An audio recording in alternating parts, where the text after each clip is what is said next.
Hi, everyone, and welcome to the panel Reimagining Remains of the Past. I'm going to get started here since it's right at 4:30, and we'll have people kind of, joining us and funneling in, I guess.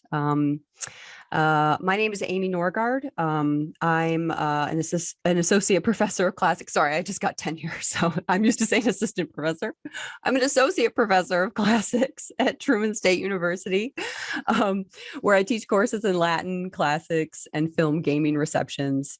My scholarship centers on classical receptions and Roman satire, but today I'm I guess playing advocate, I guess, to archaeology and the studies of place and space. And so I'm very excited to be here. We have three great papers that we're going to be discussing today, all of which touch upon physical remains, ancient spaces, and how those intersect with screen media. So some procedures before we get started here. Each panelist will give a 5-minute summary of their paper. You as the audience will send questions directly to me via chat anytime during the summary or the discussion that follows. Once each of our panelists has presented, we will have a discussion based on questions in the chat and anything that I may bring to the table. For the most part, keep yourself muted throughout the panel. I may call on you if you need if you want me to maybe re-articulate a question that you've asked or to vocalize a follow-up. But yeah, generally please stay muted. I'd also like to take this moment to remind you to adhere to the AIMS Code of Conduct, which seeks to create a safe, productive, and welcoming environment for all who are participating in this meeting. We thank you for treating everyone at this meeting with respect and consideration. If you witness a breach of the code of conduct, or if you witness someone in distress, please contact an AIMS officer. Also, if you use social media, please use the hashtag AIMS 2021 or Antiquity now, which in my head, all I hear is the voice of Jerry Stiller's character in Seinfeld saying, "Serenity now." Only now he's saying, "Antiquity now, Antiquity now." So use that hashtag. Think about Jerry Stiller. Anyway, our first speaker today is Briana Jackson from Pratt Institute. Briana holds a PhD in Egyptian art and archaeology from the Institute of Fine Arts in New York University. She teaches on topics and surveys on ancient Egyptian art history. Her research interests are in Egyptian solar and lunar religion and the Amarna period, international relations during the 2nd millennium BCE, and archaeogaming. Briana here will give us a summary on her paper entitled "Archaeology as a Foundation for Lore Building in the Myst video game series."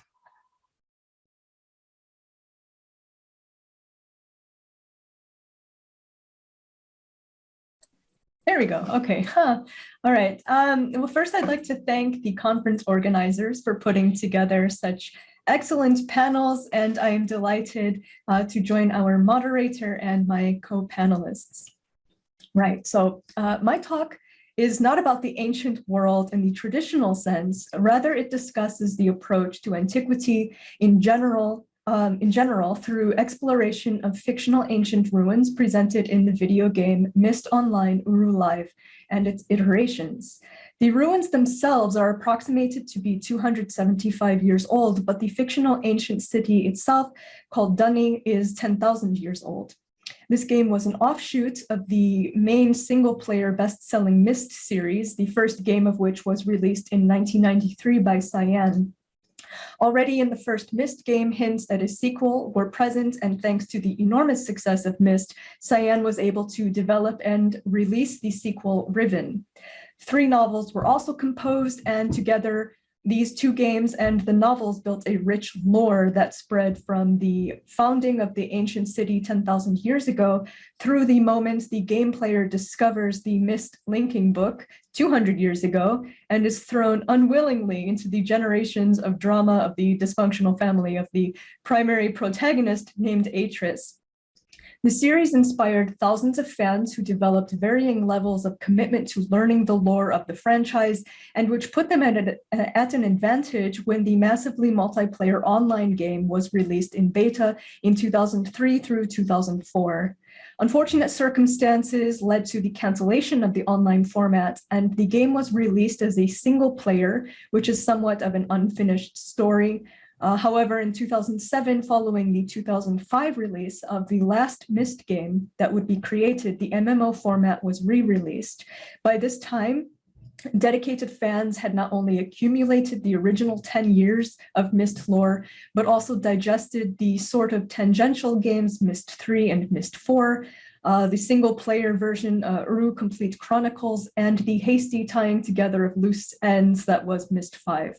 So how could a new player catch up to knowledgeable fans and acquire the knowledge of 10,000 years of lore? The multiplayer format, of course, allowed for people to interact with one another, and longtime fans could help out new players, but the primary premise of the online game was to introduce any player to the history and culture of the ancient city through archaeological practices. As I stated in my pre-recorded video, I identified in the game various aspects of archaeology, including excavation, conservation, restoration, cultural heritage preservation, site management, cultural and social anthropology, philology, GIS, geospatial analysis, and survey mapping. For this talk, I chose to focus on the presentation of the founding of Dunny 10,000 years ago, which was accomplished through reading academic research journals and acquiring knowledge of archaeological survey practices. According to the lore, the Dunny people originated from another planet, and using their magical art of transporting or linking to other worlds via specifically crafted books, they resettled on Earth in an underground enormous cavern after they realized their planet would soon be destroyed. In advance of this, the man who wrote the book Linking to Earth sent the Guild of Surveyors to the cavern to establish the Great Zero, or what we might understand to be the central reference point around which a coordinate reference system could be built. The player is meant to recalibrate this machine by finding coordinate points, called markers, that are distributed in various locations around the city, some of which could only be unlocked upon completing the central mission of the game. This system may be compared to our understanding of GIS. The player also learns about the Guild of Surveyors by completing their training world that teaches the player the skill of orienteering. But in order to complete the Survey Guild training, the player must become familiar with the base 25 numerical system first learned in Riven, as well as the Dunny measurement of time. Therefore, a major aspect of ancient Dunny history and culture is learned through acquired knowledge of modern surveying skills. Thank you. Thank you, Briana. Next up, we have a team of presenters led by Rebecca Worsham from Smith College. Rebecca is an assistant professor in the Department of Classical Languages and Literatures at Smith College, and also co-directs renewed work on the Bronze Age settlement of Malti in Greece with Michael Lindblom of Uppsala University. Rebecca is joined by 3 undergraduate students from Smith College: Sarah Kam, who is majoring in mathematical statistics at Smith; Nora Sullivan is majoring in Middle East studies; and Annika is a government major at Smith College. So I'll hand it over to our team here. They're giving us a summary on their video talk paper entitled Malti in Media, Gaming the Bronze Age. Thank you. Thank you for that introduction, and it is great to be here. And yeah, the conference so far has been amazing, so we're happy to take part in it.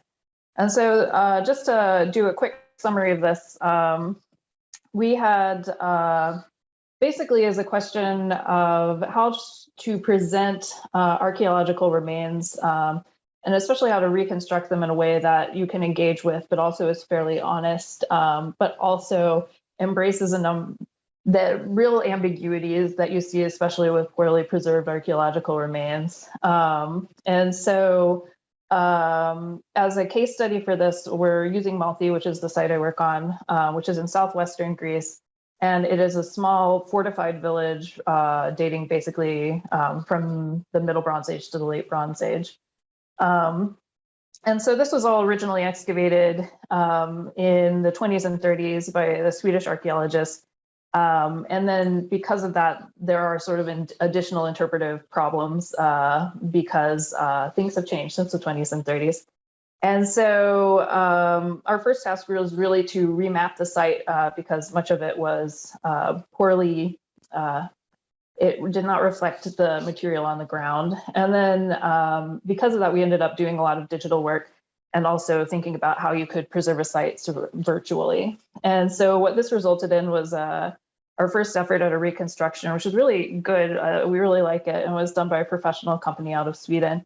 But it had some problems right away, principally with like logistics of hosting a fairly large reconstruction that is 3D and sort of explorable. And then also with the fact that what we want to get to is sort of a vision of a living community with people in it, and we don't see those people here.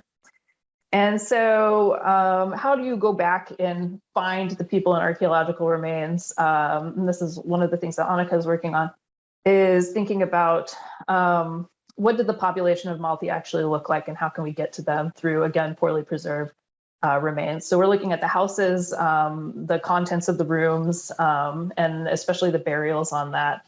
And then you get, again, additional interpretive difficulties with all of those things that then sort of layer up as you are building out what the population might have looked like. But taking that information as secure as we can make it, we then went to Minecraft, and this is sort of where the project started with Sarah. And we chose Minecraft because it's super accessible, and also it's very, very flexible. And you can present things side by side, which is something we were excited about. And so on the left, we have what we were hoping would reflect the sort of the state plan of the site and what you would encounter if you were up there today. And then on the right, a more creative reconstruction. And the benefit of this is that you can see one from the other even. And so we have our partially reconstructed row of houses along the west wall, but then you can see the ruins in the background. And so they could really be compared almost one-to-one. And the idea ultimately is to explore putting in actual people into the space, so NPCs and then actual users who could interact with it. And it's really, it is flexible, and it does invite into experimentation with interiors of rooms, second stories, things that we can't really know from the remains on the ground, but that then we can present and see how they look in some ways. And then our other approach currently, in an effort to sort of, again, embrace as many ways of reconstructing and presenting this data as possible, is using Twine, which I think is a little less well known, but basically is a way of creating choose your own adventure type narratives. And this has a real benefit as far as being able to present almost conflicting interpretations side by side, but anchor them to various stakeholders, and also invites a lot of creativity, I think. And so Nora has put in some of the interpretations and the actual methods of the original archaeologists who excavated the site, sort of alongside our own interpretations, but then also thinking about people who would have been contemporary with the site and how they might have encountered it as a living community, or even the epic background potentially of this area. And so I think this has a lot of potential too to be built out with, again, additional voices considered as far as thinking about the site. And so that's really where we are right now. But the idea is to grow the project and, again, think about other ways of presenting reconstructions. And this is something also that I mentioned that Spark is already working on in Unity. And so there's a lot of potential here, I think, for growth. But that's where we are right now. So thank you. That's great. Thank you so much, Rebecca. So our final summary presenter is Evan R. Jones. Evan is a PhD student in the communication program at the University of North Carolina. His research is centered on analyzing abandoned structures and what they mean to different stakeholders and community members. Evan will give us a summary of his talk entitled Back and Forth, Reassessing Ruins of the Past for the Sake of the Future. All right, thank you so very much. So to make this fast, essentially what I was trying to do was start at the ending, so to speak, by first looking at the ruins of antiquity, but then jumping in to explore multiple versions and modes of material history, not just examining the past, but also the present as well as the future at one single time. One reason I like to look at ruins, and specifically those of antiquity, is because there's a sense that they are not fully indicative of what ruination and abandonment mean to us right now in our daily lives and in our contemporary moment. There is obviously, by way of time, space, and whatever else, a gap there.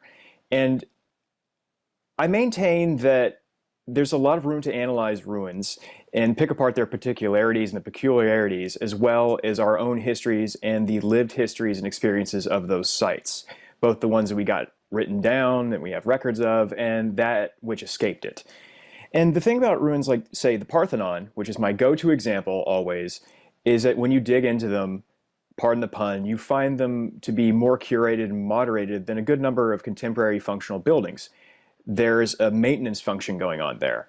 And that's not an issue in and of itself. I think things should be maintained and preserved, but what I'm interested in is how those minority, those types of ruins become this celebrated facsimile of ruination. And I want to dig into challenging that perspective, that grand narrative, the history with a capital H thing. Zooming out from there, what I moved to look at was reimagining space-time through ruination and through the ruins of antiquity, as well as the ruins that we see in our daily lives, like a gas station down the street that got abandoned, or that boarded up business that's been there since whatever horrible economic period we've gone through the past several years. And that brought me to look at ideas from specifically Arata Isozaki, a Japanese architect who remembered his time in the ruins of Hiroshima growing up and talks about their impact on how he imagined architecture and how he imagined architecture in and through time. So for Isozaki, there's the concept of what he calls absolute time, like what we have on our watches, et cetera, as well as what he wrote about called imaginative time. And in this imaginative time, it's a blend of now, then, and the future all at once. And this had a huge impact on his own works and his own designs, and of course ties into a lot of other thinkers in terms of architecture, say Louis Kahn, for instance, who wanted to wrap ruins around buildings. But it allows us to assess the ruin in our contemporary moment and see what's going on in and around it, how it functions, how it may function, how it might have functioned, et cetera, et cetera, et cetera. So ultimately, just looking at the idea of history of the capital H and these material representations of it and our interfacing with it. And so the idea of looking at this in an antiquities context is really exciting because many people are obviously interested in digging into the lived experience of space and what we get out of interacting with these sites and these locales, et cetera, et cetera. And it was an opportunity for me personally to get exposed to different ideas about how we relate to these places and how other people may relate to other places in previous civilizations. And in even digging further in that and getting even more meta, we could say, well, how might have the Romans imagined the ruins of previous civilizations, et cetera, and what might that mean going forward? And obviously we see a lot of people dig into the Western canon of ruination in terms of art and a whole lot of paintings out of Europe, et cetera, et cetera. But again, my question is still like, what's the lived experience like being imagined with regard to these sites and how we interface with them? And so that's basically it.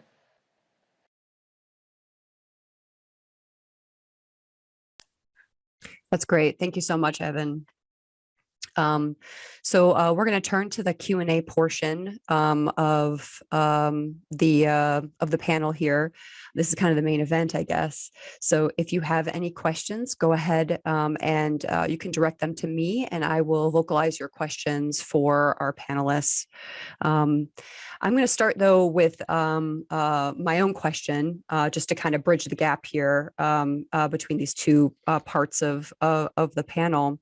And I'm going to try to, I don't know, I guess ask a question that can strike upon each of the talks here, because they are each so unique, but I think there are a lot of commonalities and a lot of crosstalk that can happen between them that's very interesting. So so here's my question. I'd like it if each of the presenters and groups of presenters could offer a response here in turn. So my question has to do with something that Evan said in his video talk. When discussing the ruins of physical spaces, Evan said, and I quote, "In the ruin, the past, the present, and the future all come together." And I find this to be this idea to be potentially unifying concept for all the papers here. So I'm curious what that quote, what that phrase means to each of you and how it might connect to your paper. So again, in the ruin, the past, the present, and the future all come together. Who would like to jump in first? I can jump in a little bit. Great. Yeah.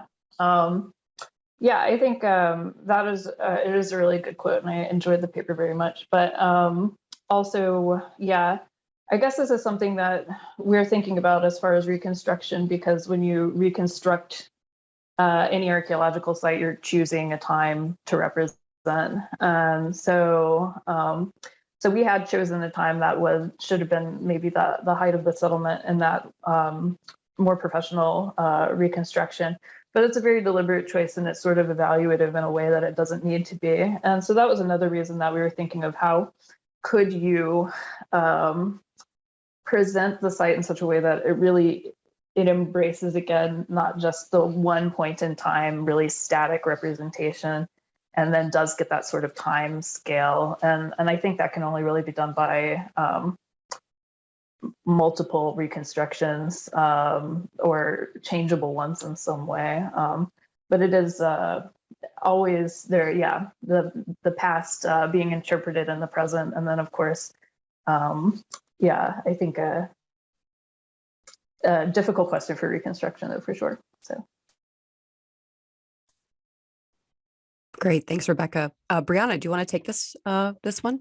Yes, it was a very poignant statement, and I think it does reflect very well what's going on with the Myst series, not just the one game that I was focused on, but in particular for the long-term fans, because you actually play as two different people. In the single player series, you are embedded in the actual culture, whereas when you play the online game, you are playing as somebody who's coming from outside and learning about them from an archaeological standpoint. So if you play the whole entire series, you are embedded in the past and the present and the future. And it is quite extraordinary to think of it in that space. I'm not sure if I was able to answer that in entirety, but from my perspective, that's how it applies to my discussion on Myst.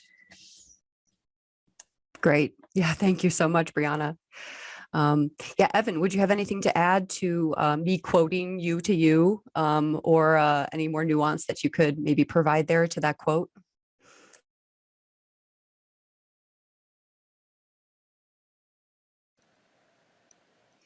Yeah, sure. So again, what I'm always interested in is looking at different interpretations of things that we could see and take for granted. Now, in the space of, say, high-value curated ruins, they amass a cultural import and a weight, which is obviously a thing that happens. But what I'm interested in saying, in digging into, is like, what is building up that attitude? What's adding the layers to that? And different interpretations of modes of time.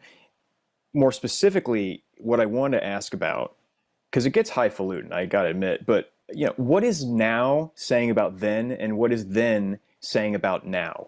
That's basically my big question, and I do not think, to make this eminently relatable, that we can't talk about things about like sustainability and modern design practices with regard to the built environment, with regard to landscape architecture, et cetera, et cetera, et cetera, if we're not engaging in those modes of thought. And that's why thinking about the ruin is something we can engage with as far as multiple temporalities all at once. Excellent. Thank you. I'm going to turn over to a question that we have in the chat here. This is from Hamish Cameron. This is a question for Rebecca and Rebecca's group, specifically about the Minecraft. Minecraft, asks Hamish, has a particular aesthetic that could be seen to detract from this kind of immersive presentation. How do you see this kind of representation as an advantage for you in terms of the kind of thinking a user would have to do to interpret a site built in Minecraft? Yeah, that's a great question. And Sarah, if you want to jump in at any point, please do. But yeah, one of the things that we were thinking about when we first chose Minecraft as a way to reconstruct the site was that the blockiness is actually, and it is an advantage in some ways. One of the problems that is brought up about more realistic reconstructions is that they can have the effect of sort of being too authoritative or seeming too correct. And basically it shuts down the conversation because this is the way that the site looked. And I think you can't look at a Minecraft reconstruction and go, this is real in any way. And so, but what you can do is sort of experience the space in some sense. And so it is a gap, I think, but it's a gap that I think is useful in creating more of the critical thinking that one would hope would go into looking at any archaeological reconstruction. That's great. Yeah, thank you for that. While we're talking about Minecraft, I have kind of a follow-up Minecraft question of my own.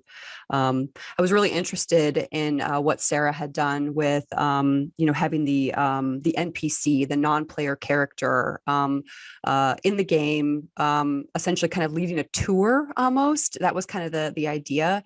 And I was wondering, Rebecca, if you or Sarah could speak more about that and what you see as maybe the role of the NPC versus opening it up to player, more like, I don't know, self-guided play. And if that was maybe an option, for people just to roam around and actually play within the space.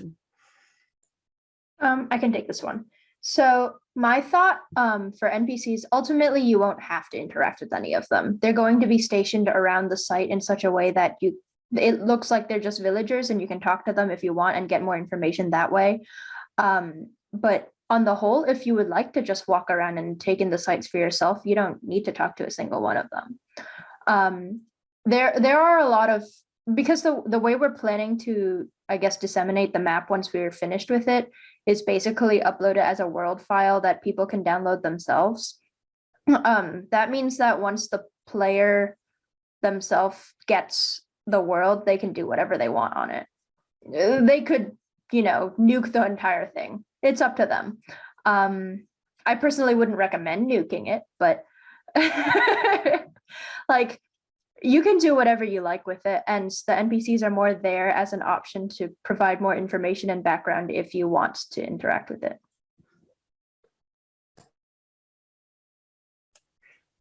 All right, excellent. I'm going to jump back over to the chat, and we have a question here from Christopher McDonough.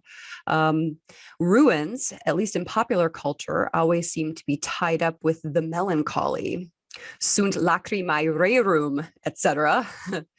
Does that popular perception interfere with your various projects with ruins? This sounds like it's a question for any of our groups. If anyone wants to take a stab at this one. Yeah, Evan, go ahead.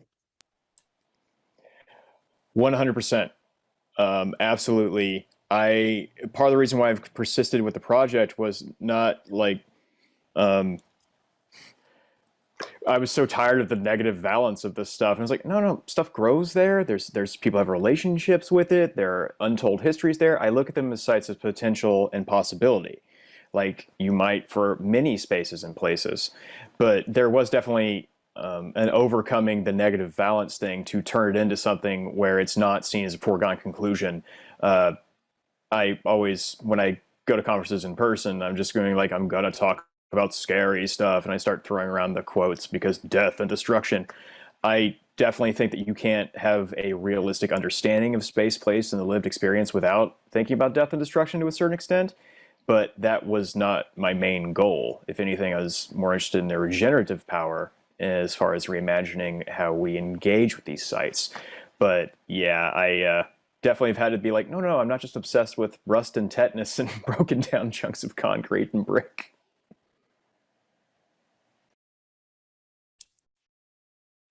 Yeah, does that question strike anyone else for a response, Briana or Rebecca? If possible, could you repeat the question? Absolutely. Ruins, at least in popular culture, always seem to be tied with the melancholy, the kind of notion of, I guess, reminiscing about the past. So does that popular perception interfere with your various projects, or maybe enhance in some case? Well, that's quite interesting to apply to the Mist Online Uru live game, because it's all, well, half of it, I guess, is focused on rebuilding this incredible civilization that disappeared because there was mass genocide. And so there's a struggle within the game where you have one side that's trying to show how corrupt the society was, and basically that it shouldn't be rebuilt. And then you have the archaeologists over here who are saying, oh, we have to restore this because these people are absolutely incredible and we need to know everything about them. We need to know what it was like when they lived. So yeah, I would say that it is kind of based on that melancholy, because they wouldn't have this excavation if nobody died en masse, So, I mean, I guess that would be my answer to that question. Hope that answers the question. I can just throw in briefly that, yeah, I think the idea of the melancholy contemplation of ruins, and I think it is one of the things that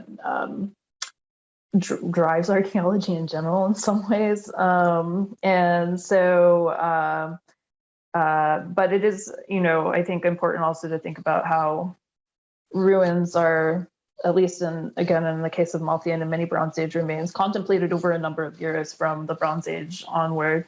And so, so you get a series of interpretations, which I think is also really interesting. So is it heroic, and then more anchoring it again to the Bronze Age, and different valuations too, which I think plays into Evan's argument a lot. Yeah, while we're kind of thinking about, I think, Mist relative to Malthi, I saw some really interesting connections between Briana and the Smith College team's presentations, namely in the role of the archaeologist field journals. So in Mist, right, the field journals are this mechanism to learn information and progress the gameplay. And you have to read those journals, gain information from them. And then on the other hand, we have, like in real life, Rebecca's team is using field journals by Natan Valmin. And from my understanding, translating those journals. And so I want to hear more about that to inform the study of Malthi, and then therefore, determining kind of how this will interact with, these ways to make the study of that space more accessible. So I thought that was just two really neat applications of, using archaeologist field journals, one kind of in this, imaginative gameplay, but then this other one to kind of create imaginative gameplay. And so I was wondering if we can maybe have a discussion about that, and if you both noticed that connection too with the field journals.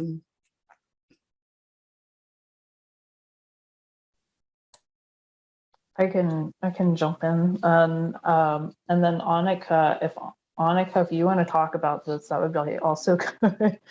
But Annika has been translating the Swedish field diaries into as good English as I think we can manage for Malthi, And that's been really interesting because it's very different from the final publication. And also, I would say if we found these and these were the only things that we could interpret the site on, a la Mist, it would be terrible. It would just be so bad. So I don't know, did you want to add anything, Annika? I mean, just kind of going off what you said, yeah, there's definitely a lot of differences between like the journals and like the other information that we have. And I feel like it's been like, I mean, both of them are like good, but like I feel like having them in the context of each other is like really important, because if it was just one or the other, then it would be like a lack of information, because it's like kind of, you have to interpret each in the context of like both of them in order to like find like certain locations and things. And some things are just like different on both of them, so you have to kind of like, yeah, analyze things in terms of just like how they're similar but also how they're different. So yeah, I feel like it's definitely like having different sources of information has been important.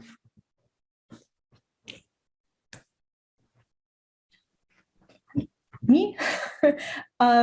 So, you know, when I was thinking of what I could present at Ames, I didn't originally think that I would present Myst. And then as I was thinking, it suddenly came to me that the online game was basically based on archaeology. And so I was replaying it to find all of the various parts. And then I was looking through all of the notebooks for data, and that's when I realized, wait a minute, these are excavation notes. And I just thought it was so clever the way that they incorporated this. So they presented it in two different ways, where you had a philologist on site who relearned not relearned, but he decoded the language and translated a lot of things. And so we have on the one hand, these notebooks that talk about the day-to-day, what's going on in the archaeology, and there's drama in the excavation, you know, how we always have that. And then you have the translated documents, and they just incorporated the two of them together. They even had footnotes that refer to documents that didn't actually exist in the game, but you know, we pretended that they did. So I really thought that that was quite interesting, the way that they did that. And these journals are all over the city, not just in one area. So you do have to explore and find different things. They have this whole series of king biographies in this one space. Some of them are typed, some of them are handwritten. So it really gives this my cat's eating the tree. It really gives this idea that you're in this ongoing excavation, and that you're actually progressing with them by looking at these different ways that they're presenting the material. So yeah, it's quite fascinating the way they put that together.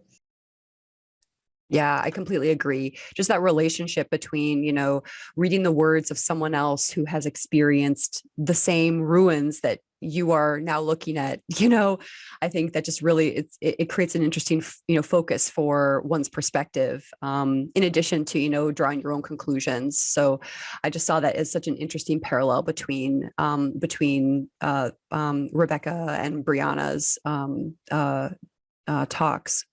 We have a follow-up here for Briana from Rebecca.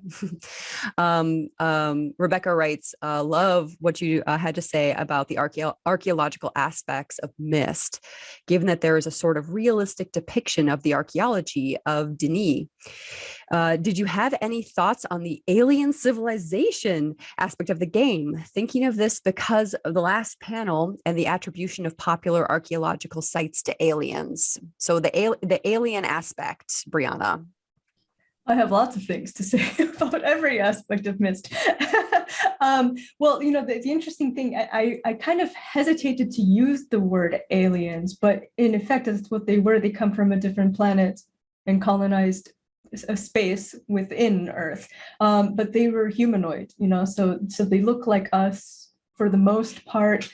So I mean, it's when you think about it in that way, I think it pulls you away from the ancient aliens concept. Oh, sorry, there's people in the hallway screaming.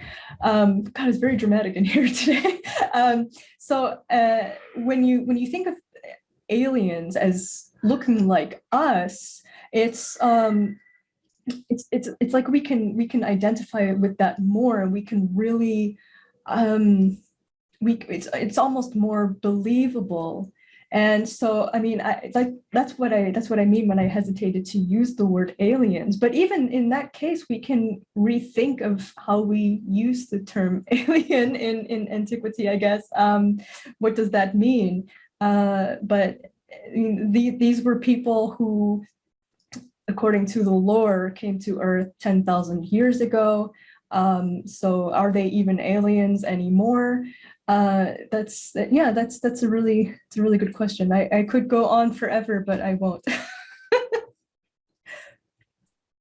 Yeah, thank you, Briana.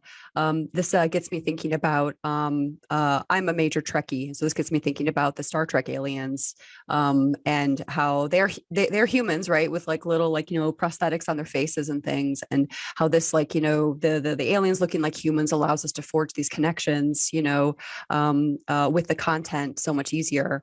Which also brings me, Star Trek also brings me to Picard, thinking about Picard as this futuristic archaeologist, right? He looks at alien civilizations. So there's this really interesting, I think, connection between aliens, others, and then thinking about, how we excavate and consider, I guess, alien civilizations, even if they're past alien civilizations.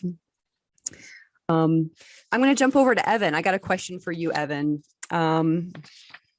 In your talk, Evan, you talk about curation as the, quote, antithesis of ruination.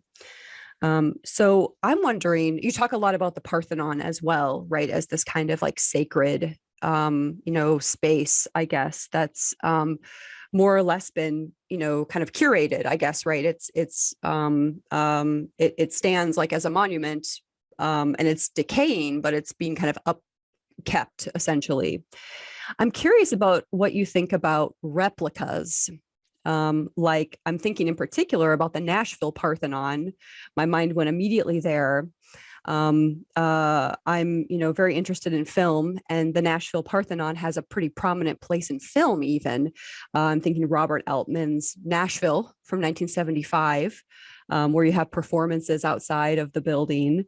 And even, for our, modern or, later viewers, 2010 Percy Jackson and the Lightning Thief, there's this like scene, right inside Nashville's Parthenon, because I guess they couldn't get to the real deal.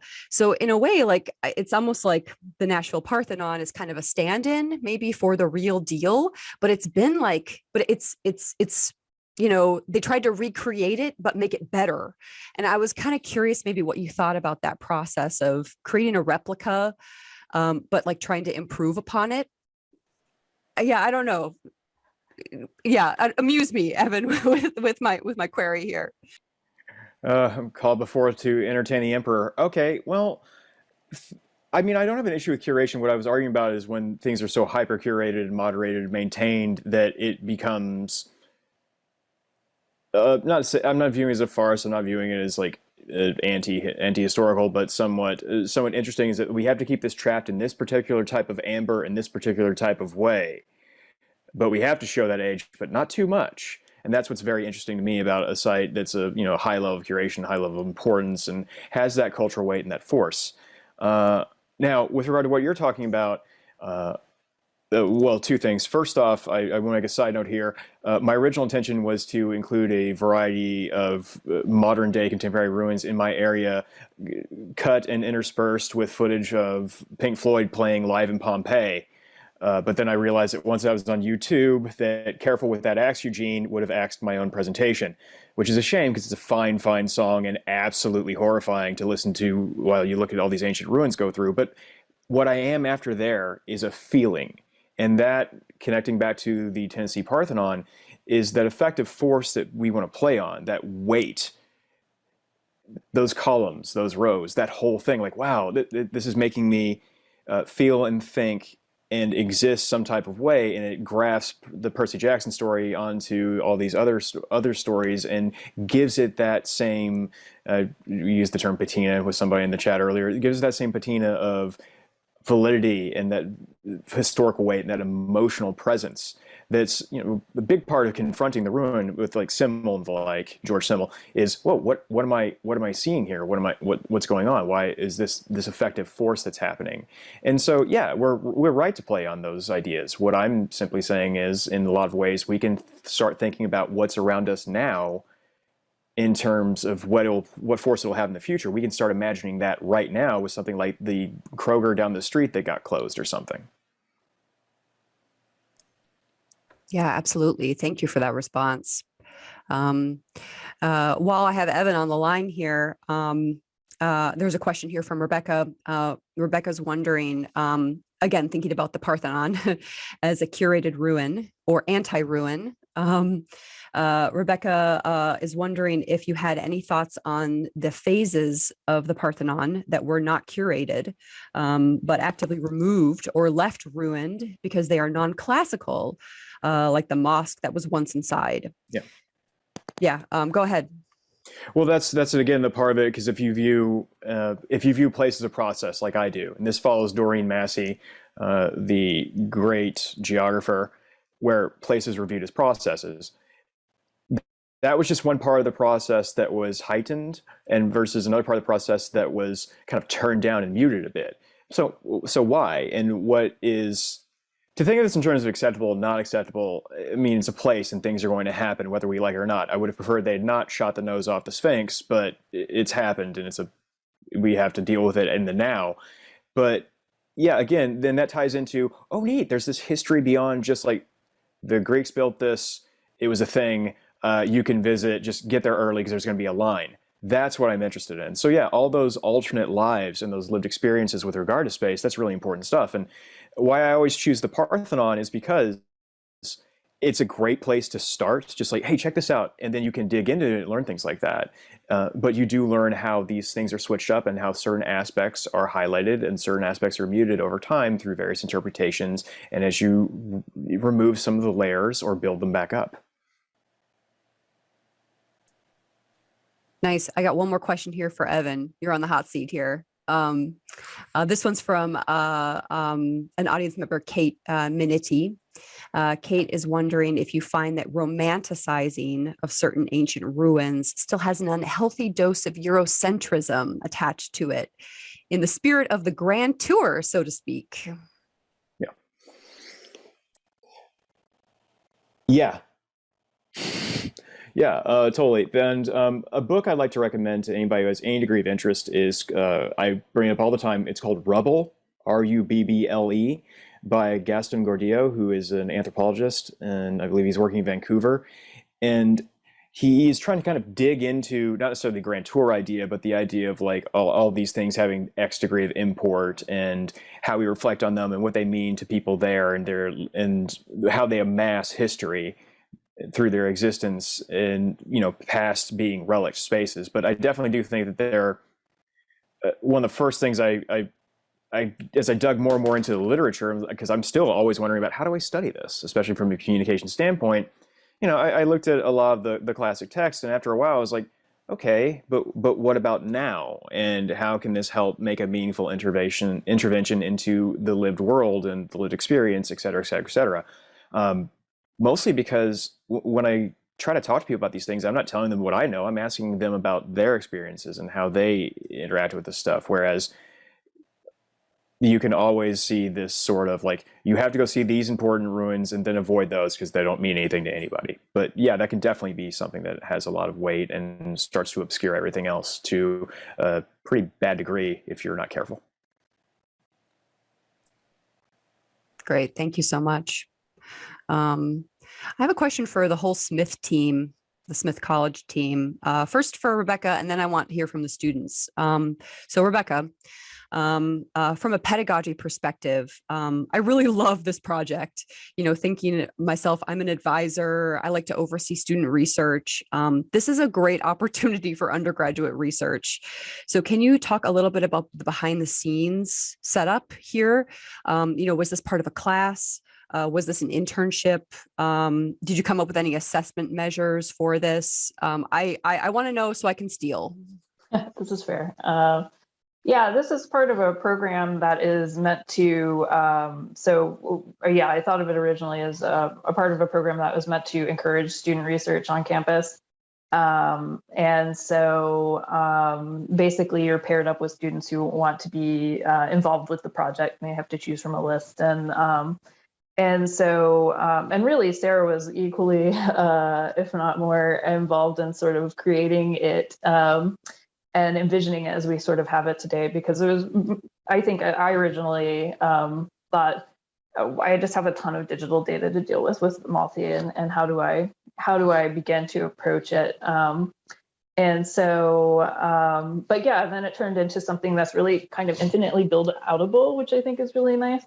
But yeah, and so there's no real assessments involved with it. It's just a matter of trying to, like any normal research project, to produce things and get products out of it. But what we're hoping to do is really, build up a website and make the Minecraft and the Twine available, and then hopefully open it up to other people to sort of, if not modify, then to suggest alternative interpretations and things like that. So.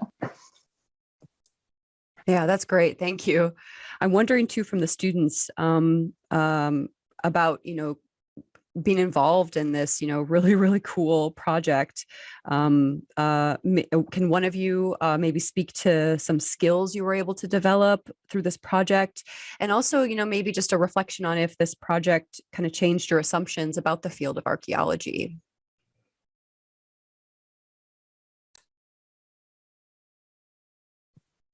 Okay, I can start. I would say, straight up, first of all, one of the major things I've learned is just general computer literacy, because I mentioned in my video, one of the things I've been working on was a texture pack. And that is not exactly coding, but there's a lot of figuring out where things are supposed to go inside your computer, and then where that's supposed to go inside Minecraft and so on. But more generally, I would say, like, I came into this project. I am a math stat major. I came to college with the intention of being something math related, and I was like, I'll pick up this project because it seems interesting and like something I won't ever have a chance to do again. And I came into it thinking archaeology is, I don't know, people looking at bones in the field. And it is a little bit looking at bones in the field, but there's also like a lot more data analysis that does seem like it could be up my alley. And like more creative things like what we're doing right now, which I find very entertaining. Yeah, thank you, Sarah. Any other the students want to comment on this too?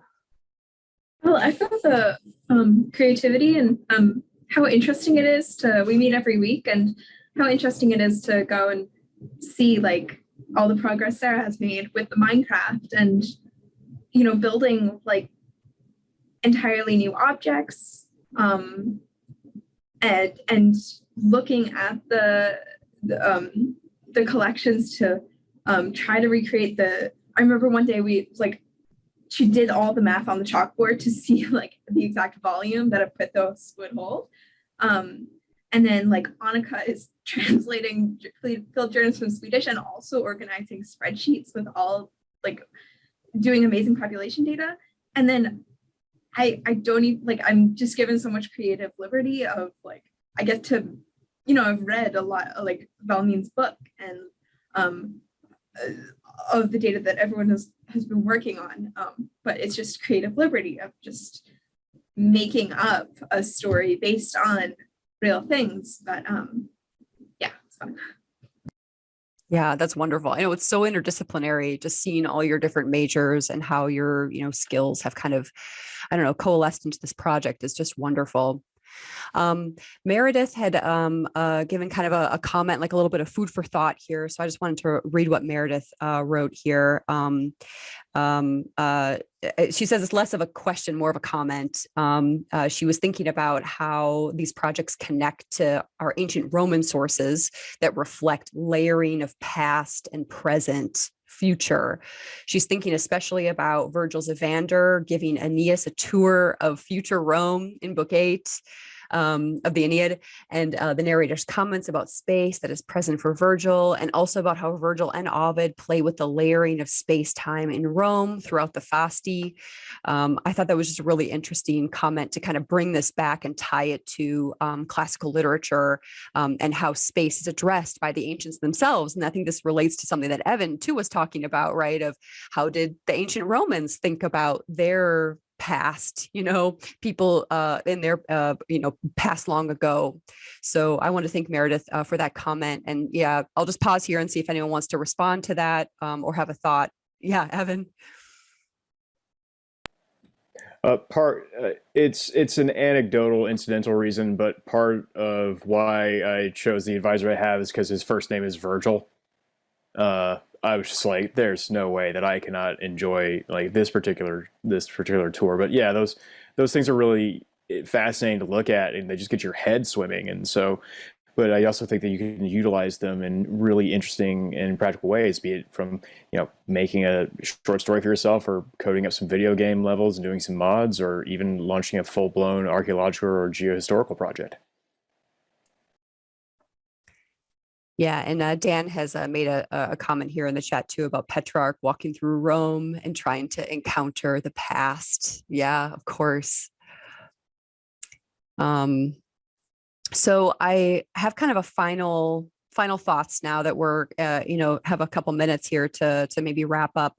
So this is Antiquity and Media Studies, and so I've been reflecting quite a bit on how media helps us remember, interact with, and study the physical remnants of the past. I was thinking during your talks about a few critical films that integrate new and old. I was thinking about Federico Fellini's Roma from 1972 with the motorbikes whizzing by the Colosseum. This dichotomy of new and old. Rossellini's Journey to Italy from 54, where the English couple, the contemporary couple visits Pompeii, and that becomes a catalyst for them reconsidering their marriage and thinking of big concepts like, death and loneliness against the ancient ruins. All the papers here, they seek in some way to advance this notion of accessibility. And I think accessibility comes with pairing new and old, and in some cases future, in the case of Evans. So, in the words of Rebecca, there's no one authoritative reconstruction of the past. And I was wondering if in 2 minutes, if anyone wanted to have the final word on this notion of accessibility, challenging authoritative views, and who owns these reconstructions of the past.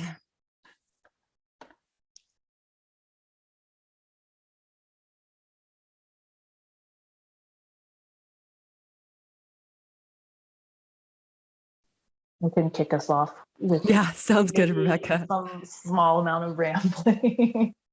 But I think it is that is something obviously that we're sort of toying with, and because you don't want to say there isn't like a more correct way to view things sometimes archaeologically, like for instance, I guess with the aliens and things like that. But you do want to leave it open for because it's so easy to, once it's written, to sort of fall back on that as or once it's reconstructed as an authoritative voice, and just let it lie, when in fact we know that our knowledge and interpretations are changing all the time. And so it is a sort of a way to think about how that plan for the change in some ways, and think about the future as Evan brought out. So, Briana, do you have a quick final thought for us at all?